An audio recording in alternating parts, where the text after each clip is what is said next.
Hello everyone, I am doctor Rekha Prajapat. आज के इस लेक्चर में हम बात करेंगे थेवेनिन थ्योरम की। सबसे पहले हम उसके स्टेटमेंट के बारे में बात करेंगे कि थेवेनिन थ्योरम का स्टेटमेंट किस प्रकार से दिया जाता है। थेवेनिन थ्योरम का स्टेटमेंट प्रेजेंट करने से पहले हम यहाँ पे एक नेटवर्क के बारे में डिस्कस करेंगे। आप यहाँ पे इस फिगर में देख सकते हैं कि हमारे पास में एक लीनियर नेटवर्क है, एक रैखिक जाल है, और जिसको मैं पॉइंटर से पॉइंट आउट कर रही हूँ। इस लीनियर नेटवर्क में आप देख सकते हैं कि हमारे पास में यहाँ पे एक ईएमएफ सोर्स है, एक विद्युत वाहक बल का स्रोत है, साथ ही हमारे पास में यहाँ पर तीन इम्पीडेंसेज हैं, Z1, Z2 एंड Z3। यहाँ पे तीन प्रतिबाधाएं हैं और यहाँ पे E और F के बीच में एक लोड प्रतिबाधा है, that is ZL। Thevenin theorem के स्टेटमेंट के अकॉर्डिंग हम यहाँ पे क्या करते हैं कि एक ऐसा हमारे पास में टू टर्मिनल एक लीनियर नेटवर्क होता है जिसको हम एक इक्विवेलेंट ETH विद्युत वाहक बल और ZTH आंतरिक प्रतिबाधा वाले वोल्टता जनित्र के इक्वल मान सकते हैं। देखिए, हमने यहाँ पे क्या करा है, इस टू टर्मिनल नेटवर्क को हमने इस नेटवर्क के इक्विवेलेंट किया है, जिसमें हमने इस ईएमएफ सोर्स को रिप्लेस किया है ETH से, और Z1, Z2, Z3 इसको हमने रिप्लेस किया है ZTH से, जिसको हम ZEQ या EEQ भी लिखते हैं। तो थेवेनिन थ्योरम का स्टेटमेंट ये कहता है कि जिसमें ऐसा कोई नेटवर्क, एक ऐसा रैखिक जाल जो कि बहुत सारे एनर्जी सोर्सेज और प्रतिबाधाओं से मिलकर बना होता है, उस नेटवर्क को हम इस थ्योरम के अनुसार एक ETH विद्युत वाहक बल, एक इलेक्ट्रोमोटिव फोर्स और ZTH इंटरनल इम्पीडेंस वाले एक वोल्टेज सोर्स के इक्विवेलेंट हम जनरेट कर सकते हैं। So this is the statement of the Thevenin theorem, which states that any linear network in two terminal portion of a network can be replaced by a Thevenin equivalent circuit। हमने यहाँ पे जो equivalent circuit represent किया है, that is known as the Thevenin। जब हमने यहाँ पे इस linear network को इसके equivalent circuit में Thevenin theorem apply करके जनरेट किया है, तो उस नेटवर्क को हम कहते हैं Thevenin equivalent circuit, Thevenin समतुल्य परिपथ। And this Thevenin equivalent circuit आप यहाँ पे देख सकते हैं कि जब हमने इस सर्किट पर थेवेनिन थ्योरम को लगाया, तो उस केस में हमने Z1, Z2, Z3 को ZTH से रिप्लेस कर दिया और इस EMF सोर्स को ETH से, जो कि एक वोल्टेज सोर्स है, उससे रिप्लेस कर दिया है। तो इस प्रकार से हम यहाँ पे देख सकते हैं कि हमारा जो थेवेनिन इक्विवेलेंट सर्किट जनरेट हुआ है, जो थेवेनिन समतुल्य परिपथ है, वो किस किस से मिलके बना है, ETH से, जो कि एक वोल्टेज सोर्स है, और इसके सीरीज में, इसके श्रेणी क्रम में एक इम्पीडेंस है, दैट इज द ZTH। अब हम आगे जब इस थ्योरम के स्टेटमेंट को वेरीफाई करेंगे, तो हम साथ ही यह भी देखेंगे कि हमने ETH को किस प्रकार से कैलकुलेट किया। हम ETH को तब निकालते हैं जबकि हमारे ये 1 और 2 टर्मिनल्स ओपन हो, और ZTH जो है ये हमारा इक्विवेलेंट रेजिस्टेंस है, जबकि हमने सभी वोल्टेज सोर्सेज को उनके इंटरनल इम्पीडेंस से रिप्लेस कर दिया है। इस प्रकार से यहाँ पर अभी हमने बात करी है थेवेनिन थ्योरम के स्टेटमेंट की। आगे हम बात करते हैं कि किस प्रकार से हम इस थेवेनिन थ्योरम को उस टू टर्मिनल नेटवर्क के लिए वेरीफाई करते हैं। अगर हमें यहाँ पे इस थेवेनिन थ्योरम के लिए एक नेटवर्क को रिप्रेजेंटेशन करना है, तो आप यहाँ पे देख सकते हैं कि हमारे पास में एक टू टर्मिनल नेटवर्क है, जिसके टर्मिनल्स को हमने रिप्रेजेंट किया है 1 और 2 से। यहाँ पे कैपिटल N जो कि कॉम्प्लेक्स नेटवर्क को बता रहा है, और यहाँ पे 1 और 2 जो कि आउटपुट टर्मिनल है, हमने यहाँ पे ZL लगाया है, जो कि लोड प्रतिबाधा है। जब हम यहाँ पे इस टू टर्मिनल नेटवर्क को एक थेवेनिन समतुल्य परिपथ में बनाना चाहते हैं, तो उस केस में क्या होता है, एक जो हमारा सोर्स था यहाँ पे वो EEQ से रिप्लेस हो जाता है, यानी कि एक वोल्टेज सोर्स जनरेट होता है, और जो प्रतिबाधा होती है वो ZEQ के बराबर हो जाती है, जिसको हमने सिंप्लीफाइड फॉर्म में इस प्रकार से रिप्रेजेंट किया है, जिसको अभी हम ऑलरेडी ऊपर डिस्कस कर चुके हैं। तो अभी हमने बात की थी थेवेनिन थ्योरम के स्टेटमेंट की। अब हम आगे इनको स्टेप्स की बात कर रहे हैं कि किन किन स्टेप्स को फॉलो करते हुए हम इस सर्किट को, जो कि हमारे पास में ये सर्किट है, जिसको हम ZTH, ETH और ZL से युक्त एक परिपथ में कन्वर्ट कर सकते हैं। तो उसके लिए हमें यहाँ पे ZTH, ETH और I की वैल्यू फाइंड आउट करनी होगी। तो let us have a look how we will be calculating these parameters. तो फर्स्ट स्टेप में हम देख रहे हैं we are calculating here the current I flowing in ZL in circuit A। देखिए हम यहाँ पे I का मान क्या है, I वो करंट है जो कि लोड इम्पीडेंस में से फ्लो हो रही है, लोड प्रतिबाधा में से प्रवाहित होने वाली धारा का मान है I। तो पहले स्टेप में तो हम ये कर रहे हैं कि जो हमारा सर्किट A है उस सर्किट में I की वैल्यू को कैलकुलेट करें। अब इस कैलकुलेशन के लिए हमने क्या करा है, सबसे पहले हमारे पास में यहाँ पे लूप क्या है, A B C D A। इस loop A B C D A में हमने KVL को अप्लाई किया। जब हमने इस लूप में KVL को अप्लाई किया तो देखिए हमारे लूप का इक्वेशन क्या होगा, यहाँ पे Z1 है Z3 है। इस लूप के अंदर करंट फ्लो हो रही है I1 और इस लूप में करंट फ्लो हो रही है I। So I1 into Z1 plus Z3 minus, अब माइनस Z3 में से I इसके अपोजिट डायरेक्शन में फ्लो हो रही है, so it will be the minus subtracted. So I1 into the Z1 plus Z3 minus I into the Z3 that is equals to the capital E। इसी प्रकार से जब हम बात करते हैं BEFCB लूप में KVL की, सो उस केस में I करंट प्रवाहित हो रही है, सो I into the Z2 plus ZL plus Z3। अब क्योंकि I1 इसके अपोजिट डायरेक्शन में फ्लो हो रही है तो उस केस में minus I1 into the Z3, और क्योंकि इस लूप में कोई EMF सोर्स नहीं है, so it will be equal to the 0। इस प्रकार से हमने यहाँ पे I की वैल्यू निकाल ली और this I is the current flowing in the circuit A in the ZL। जब हमने इसको सिंप्लीफाई किया तो हमारे पास में I के लिए एक एक्सप्रेशन आता है that is equal to the I1 into the Z3 upon Z2 plus ZL plus Z3। यहां से जब हमने इस I की वैल्यू को इस इक्वेशन नंबर 1 में पुट किया, थोड़ा सा मैथमेटिकल डेरिवेशन होगा हमारे पास में यहाँ पे। जब हमने यहाँ पे इस I की वैल्यू को इक्वेशन नंबर 2 से इक्वेशन नंबर 1 में पुट किया, देन हम यहाँ पे इसको सिंप्लीफाई करेंगे मैथमेटिकली, और सिंप्लीफाई करने पे आप देख सकते हैं हमारे पास में I1 के फॉर्मेट में पूरी इक्वेशन आ गई है। फिर हमने यहाँ से I1 की वैल्यू को कॉमन लिया है, कॉमन लेने के बाद में अंदर वाली टर्म का हमने LCM लिया है and that will be is equals to the on solving. यहाँ से हमने जब इसका LCM लिया, जब हमने इसके ब्रैकेटेड टर्म को ओपन किया,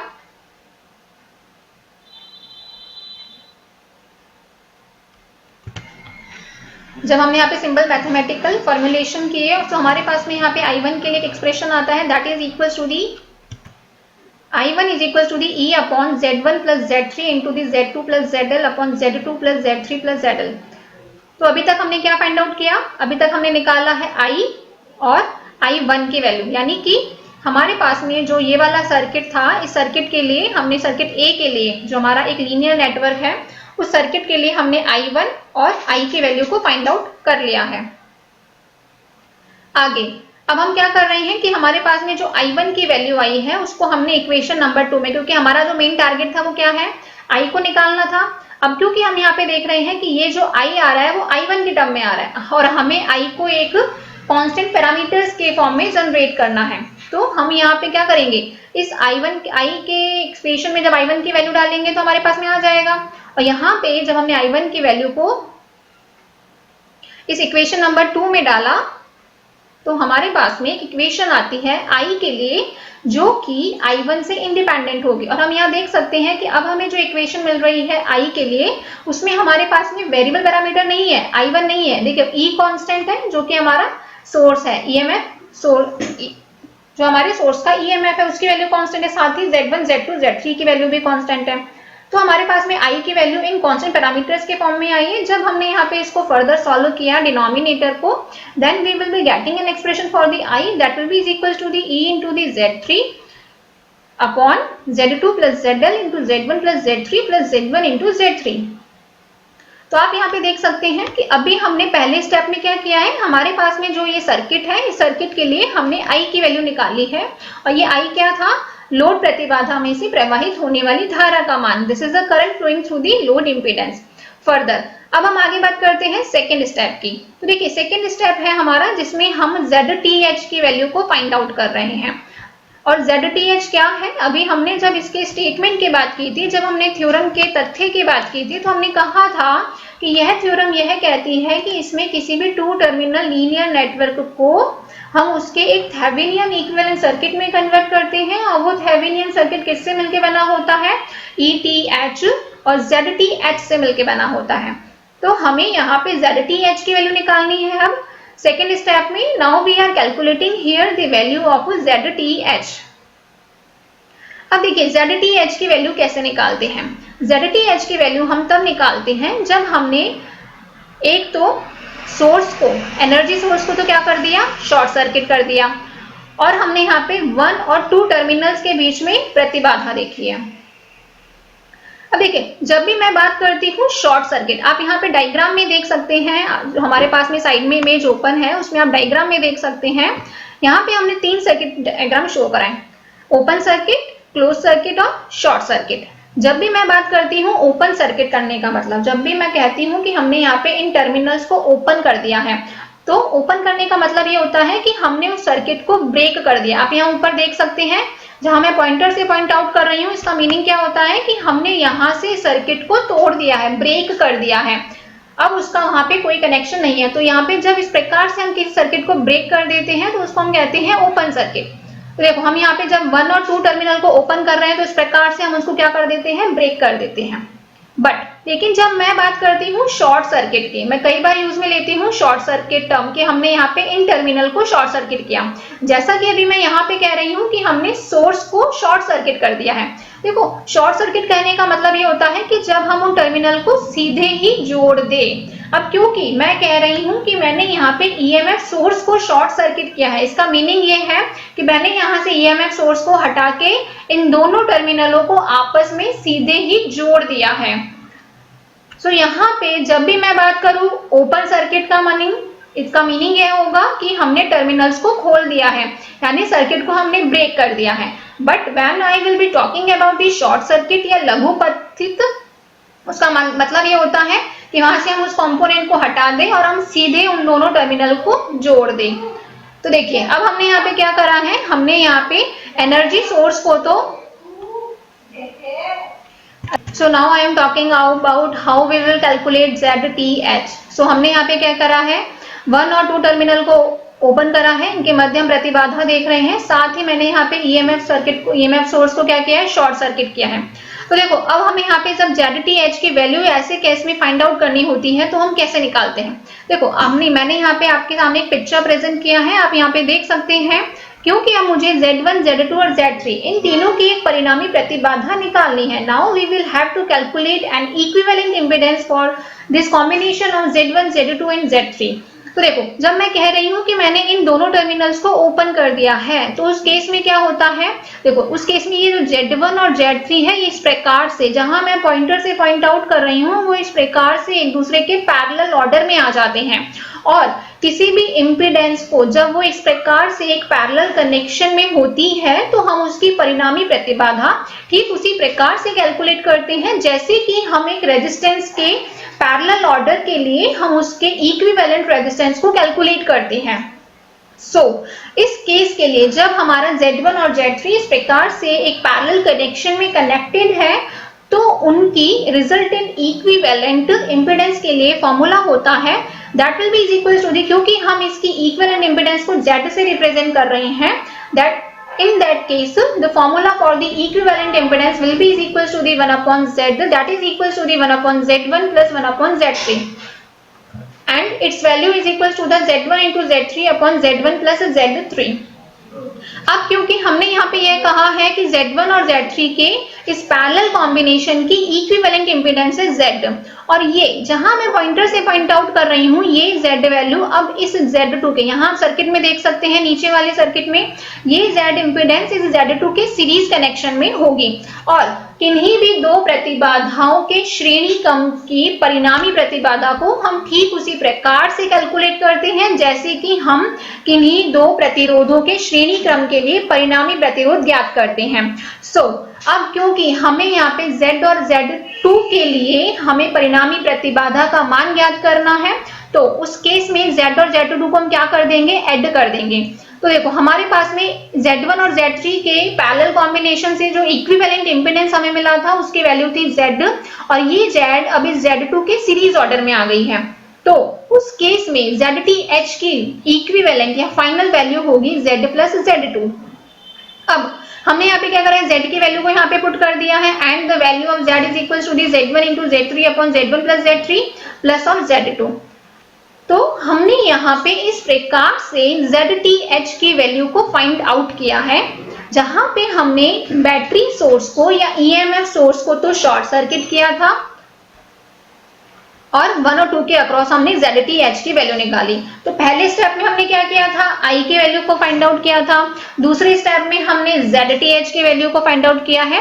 अब जो हमारा थर्ड स्टेप है जिसमें हमें ETH, जो कि हमारा थेवेनिन इक्विवेलेंट सर्किट में एक वोल्टेज सोर्स है जिसको हम EEQ या ETH से रिप्रेजेंट करते हैं, हमें यहाँ पे उसकी वैल्यू को फाइंड आउट करना है।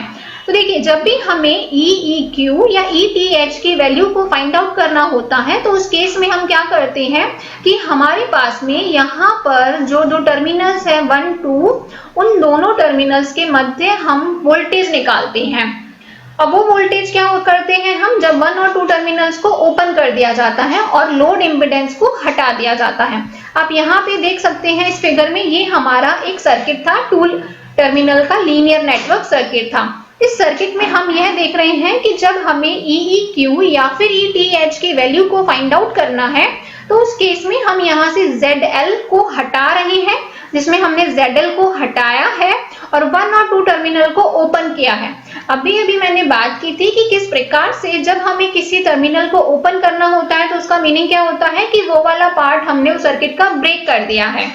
तो हमने जब इस प्रकार से कंसीडरेशन किया, क्योंकि हम ये कंसीडरेशन कर रहे हैं EEQ और ETH को फाइंड आउट करने के लिए, तो उस केस में जो 1 और 2 टर्मिनल के अक्रॉस जो पोटेंशियल डिफरेंस होगा, जिसको मैंने लिखा है VOC, that is representing the open circuit voltage across the terminal 1 and 2, it will be equal to the EEQ और ETH। अब हम यहाँ पे देखते हैं कि किस प्रकार से हम यहाँ पे VOC या फिर ETH की वैल्यू को फाइंड आउट करते हैं। सो हमने यहाँ पे सबसे पहले ओम्स लॉ यूज में लिया है। आप देख सकते हैं ओम्स लॉ क्या कहता है, V is equal to the IR। अब क्योंकि हमें यहाँ पे देखो 1 और 2 टर्मिनल के अक्रॉस VOC निकालना है और ये VOC क्या होगा, EEQ ETH के बराबर है। और हम ये जानते हैं कि ये जो VOC है ये इस Z3 के सिरों पर उत्पन्न विभवांतर के बराबर होगा। तो उस केस में VOC will be is equals to the EEQ, that will be is equals to the ETH, और इस Z3 इम्पीडेंस में से फ्लो होने वाली करंट की वैल्यू है I. So that will be is equals to the VOC और EEQ और ETH, that will be is equals to the I into the Z3. अब आगे हमने इस फर्स्ट लूप में KVL को अप्लाई किया है। जब हम इसमें KVL अप्लाई करते हैं तो हम यहाँ देख रहे हैं कि इस वाली लूप में जो करंट फ्लो हो रही है दैट इज I। जब हमने यहाँ पे KVL को अप्लाई किया, that will be the I into the Z1 plus Z3, that will be is equal to the E। और यहाँ पे E क्या है, यहाँ पे E है इसका EMF सोर्स। अब क्योंकि हमें यहाँ पे EEQ और ETH की वैल्यू निकालनी थी और हमारा मेन टारगेट यह रहता है कि जब भी हम ऐसे कोफिशिएंट्स की वैल्यू को फाइंड आउट करते हैं तो हम उसके इक्वेशन में उन पैरामीटर्स को हटा देते हैं जो कि वेरिएबल होते हैं। जैसे कि अगर मैं I की बात कर रही हूँ तो हमने यहाँ पे क्या करा, इस वाली इक्वेशन में I की जगह पे वैल्यू पुट करी और I की वैल्यू क्या है, E upon Z1 plus Z3। E क्या है, EMF सोर्स का EMF है और Z1 और Z3 की वैल्यू भी कांस्टेंट है। तो इस प्रकार से हमारे यहाँ पास में I की वैल्यू आ गई, ZTH की वैल्यू आ गई और EEQ की वैल्यू आ गई। और अब आगे हमने यहाँ पे इन पैरामीटर्स को यूज में लेते हुए एक थेवेनिन इक्विवेलेंट सर्किट को ड्रॉ किया है। अब आगे हम देखते हैं हम किस प्रकार से इस थेवेनिन इक्विवेलेंट सर्किट को प्लॉट करते हैं। तो देखो, हमने यह कहा था कि थेवेनिन इक्विवेलेंट सर्किट में क्या होता है कि जब हम किसी 2 टर्मिनल के इस प्रकार के लीनियर नेटवर्क को इस प्रकार के नेटवर्क में कन्वर्ट करते हैं, जिसमें ETH के सीरीज में एक ZTH और एक लोड इम्पीडेंस होता है, जिसमें फ्लो होने वाली करंट की वैल्यू होती है I।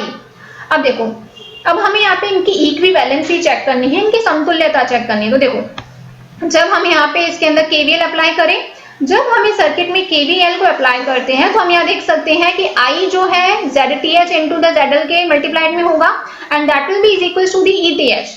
यहाँ से हमने I की वैल्यू को निकाला and that I will be is equal to the ETH upon ZTH plus ZL। अब क्योंकि अब हमने ऊपर इस सर्किट के लिए ETH की वैल्यू को भी निकाला है और ZTH की वैल्यू को भी निकाला है, जब हम हमारी ऊपर वाली कैलकुलेशन से हम जब यहाँ पे ETH और ZTH की वैल्यू पुट करते हैं तो हमें वही करंट मिलती है जो करंट हमने हमारे ए। आप यहाँ पे देख सकते हैं हमने इस सर्किट के लिए आई की वैल्यू निकाली थी, अभी हमने उसकी इक्वल आती है। तो यहाँ पर इस प्रकार से हमने उन दोनों सर्किट के इक्विवेलेंसी को वेरीफाई किया है और किस प्रकार से हम किसी भी टू टर्मिनल नेटवर्क के लिए equivalent Thevenin equivalent circuit draw करते हैं उसकी हमने बात करी है। साथ ही हमने ETH और ZTH की वैल्यू को फाइंड आउट किया है। Now I am talking about some important facts regarding to the Thevenin's theorem कि थेवेनिन थ्योरम के कुछ तथ्यों के बारे में मैं यहाँ पे बात कर रही हूँ। सबसे पहला जो मेन इंपॉर्टेंट फैक्ट है वो यह कहता है कि इस प्रमेय को किसी दो टर्मिनल जाल के लिए वोल्टता स्रोत तुल्य परिपथ प्राप्त करने के लिए किया जाता है। देखिए, जब मैंने बात की थी इस थेवेनिन थ्योरम के स्टेटमेंट की, तो मैंने कहा था कि जब भी हम किसी भी टू टर्मिनल नेटवर्क के लिए इक्विवेलेंट सर्किट ड्रॉ करेंगे तो हम उसमें इक्विवेलेंट एक वोल्टेज सोर्स लगाएंगे और उसकी वैल्यू क्या थी, ETH। तो पहला स्टेटमेंट यही है।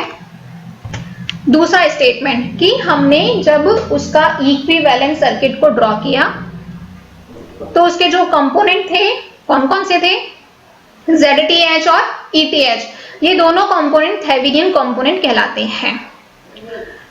अब मैं बात कर रही हूँ कि ये तो अभी हमने थियोरेटिकल बात करी, बट हम इस थ्योरम को प्रैक्टिकली हम यूटिलाइज करते हैं, हम इसको यूज में लेते हैं सम कॉम्प्लेक्स नेटवर्क्स को एक इक्विवेलेंट सर्किट में कन्वर्ट करने के लिए। तो उसके लिए हमें कुछ स्टेप्स फॉलो करने होंगे। तो देखो हम यहाँ पे किस प्रकार के स्टेप्स फॉलो करते हैं। Now the procedure for finding the Thevenin equivalent circuit, Thevenin समतुल्य परिपथ प्राप्त करने की विधि। तो सबसे पहले हम क्या करते हैं, open the two terminals, remove any load between which we want to find the Thevenin equivalent circuit. तो सबसे पहले हम क्या करते हैं, इस ZL को हटा देते हैं, लोड इंपेडेंस को हटा देते हैं, जिसके लिए हमें इक्विवेलेंट सर्किट को ऑब्टेन करना है। पहला स्टेप यह होता है। दूसरे स्टेप में हम क्या करते हैं, VOC की वैल्यू निकालते हैं और इन टर्मिनल्स को खुला रखते हुए हम क्या करते हैं, 1 और जैसे अभी हमने ऊपर निकाला था 1, 2 टर्मिनल को खुला रखते हुए हमने VOC की वैल्यू को निकाला था या VTH की वैल्यू को हमने ऊपर फाइंड आउट किया था। फिर उसके बाद में हम निकालते हैं ZTH की वैल्यू। ZTH की वैल्यू को हमने कैसे फाइंड आउट किया था, ZTH की वैल्यू को हमने फाइंड आउट करने के लिए हमने एक तो EMF सोर्स को क्या कर दिया था, शॉर्ट सर्किट कर दिया था और हमने यहाँ पे 1 और 2 टर्मिनल के अक्रॉस हमने इंपेडेंस निकाली थी और लोड इंपेडेंस को हटा दिया था। तो इस प्रकार से हमने यहाँ पे 3 स्टेप्स को फॉलो करते हुए हमने यहाँ पे एक थेवेनिन इक्विवेलेंट सर्किट के पैरामीटर्स या उसके कंपोनेंट्स को फाइंड आउट किया। फिर उसके बाद में हमारी बारी आती है थेवेनिन इक्विवेलेंट सर्किट बनाने की और वो थेवेनिन इक्विवेलेंट सर्किट 3 पैरामीटर से मिलकर बनेगा, VTH, RTH और ZL, जिनको हम इसके सीरीज ऑर्डर में कनेक्ट करते हैं। So now connect VTH and ZTH in series to get Thevenin equivalent circuit between the two terminals under the consideration। और लास्ट में हम क्या करते हैं, उसके अक्रॉस ZL की वैल्यू को अप्लाई करके ओम्स लॉ लगा के हम करंट की वैल्यू फाइंड आउट करते हैं। तो यहाँ पे अभी हमने बात की थी कि किसी भी टू टर्मिनल नेटवर्क के लिए हम किस प्रकार से थेवेनिन इक्विवेलेंट सर्किट को जनरेट या उसको ड्रॉ करते हैं। अब हम इस थ्योरम के एक्सपेरिमेंटल पार्ट की बात करते हैं। अभी हमने थ्योरेटिकल पार्ट की बात की थी, अब हम आगे इसको एक एग्जाम्पल के द्वारा वेरीफाई करते हैं। आप यहाँ पे देखिए हम प्रॉब्लम की बात कर रहे हैं, जिसमें हमारी प्रॉब्लम ये है कि थेवेनिन प्रमेय का उपयोग कर दिए हुए परिपथ के लिए आपको RL के धारा का मान ज्ञात करना है और उसके लिए तुल्य परिपथ खींचना है। देखो हमारे पास में यहाँ पे एक 2 टर्मिनल लीनियर नेटवर्क है, हमारे पास में यहाँ पे एक 2 टर्मिनल रैखिक परिपथ है। अब देखो आप ये सोच रहे होंगे कि हमने उसमें तो Z की बात की थी और हमारे पास में यहाँ पे R है। मैं ये पहले भी बता चुकी हूँ कि जब हमारे पास में सोर्स AC होता है, जब हमारे पास में ऑल्टरनेटिंग सोर्स होता है, ऑल्टरनेटिंग करंट सोर्स होता है, तो उस केस में हम इंपेडेंस की बात करते हैं। बट क्योंकि आप यहाँ देख सकते हैं हमारे पास में DC सोर्स है 20 वोल्ट का, और जब भी हम DC सोर्स की बात करते हैं तो उस केस में हमारे पास में रेजिस्टेंसेज होते हैं। तो हमारी थ्योरम तो एप्लीकेबल उसी प्रोसेस में होगी। अब देखो हम यहाँ पे उन स्टेप्स को फॉलो करेंगे जिनके द्वारा हम इसके लिए क्या ऑब्टेन करेंगे, इक्विवेलेंट सर्किट। और देखो हमको यहाँ पे इक्विवेलेंट सर्किट बनाने के लिए 3 पैरामीटर्स चाहिए, जिसमें RL की वैल्यू तो हमें पता है। रिमेनिंग 2 पैरामीटर्स क्या होंगे, RTH और ETH या EEQ। तो देखो सबसे पहले हम क्या करेंगे, VTH या VOC या EEQ की वैल्यू को निकाल रहे हैं। VOC को कैसे निकालेंगे, हम यहाँ पे जो 1 2 टर्मिनल है इसको क्या कर देंगे, ओपन कर देंगे। मैंने पहले बताया था जब भी हम किसी टर्मिनल को ओपन करते हैं, खुला करते हैं, तो उसका मतलब क्या होता है कि हम यहाँ से इस पार्ट को हटा देंगे, तोड़ दे, ब्रेक कर दे। तो जब हमने इसको हटाया तो उस केस में हमारे पास में R3 के सिरों पर उत्पन्न जो वोल्टेज होगा वही 1 और 2 के सिरों पर उत्पन्न वोल्टेज के इक्वल होगा। और क्योंकि R3 में से फ्लो होने वाले करंट की वैल्यू हमको निकालनी होगी, जो की वैल्यू क्या होगी, I इंटू दी R3।